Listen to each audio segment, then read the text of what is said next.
Welcome to the first video in this Advent video devotional series. And today, in the 1st of December, we're looking at Matthew 1. And from verse 18 says this: "This is how the birth of Jesus the Messiah came about. His mother Mary was pledged to be married to Joseph, but before they came together, she was found to be pregnant through the Holy Spirit.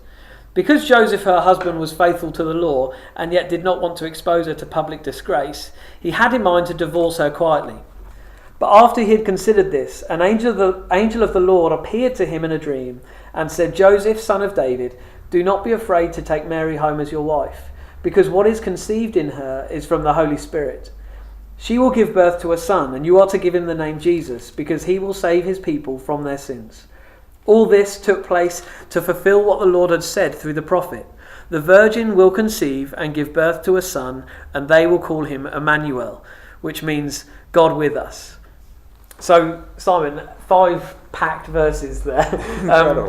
What do you want to bring to us from these verses? I think for me there's this incredible, it's almost like an explosion goes off. And we know from history that for the previous 400 years it seemed like God had been pretty much silent.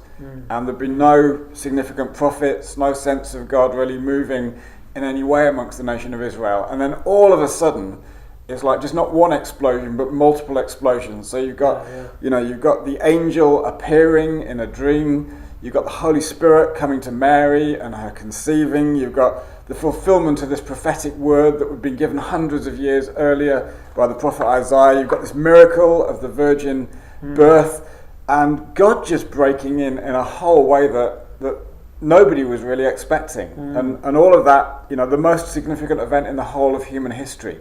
The event on which the whole of human history pivots really, with Jesus coming into the world, making a way for us to know God and have a relationship with him. Yeah, it's amazing really, because it speaks a lot about God's timing, I suppose, in this. And the fact there was 400 years of nothing, and then, like as you said, like an explosion, like this explosion of activity of so much God doing. What do you think that means for us when it comes to God's movement and what God does? I think for me, I'm often so impatient, and if I pray something, and if God hasn't answered by the time I've finished praying, I'm like, oh, well, where are you, God?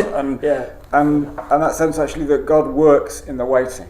That God is doing something in us as we're waiting for him, and we need to have that expectancy that he's going to answer and that he's going to break in, but also in the waiting understand that God is still at work in that time as well, and not become frustrated, but actually understand that God is using that and working in that and through that. And just as that's true of the history on the broad scale, that's true in our lives as well. So I guess at the start of December, it'd be interesting really for you to think about what does this mean for you? What does it look like for you to explore what God might be doing in your life that maybe you're not noticing yet? I suppose somebody could write a list or something like that. Maybe today you want to write a list of what is God doing, and take some time to really spend time with him, acknowledging what he is doing in your life now.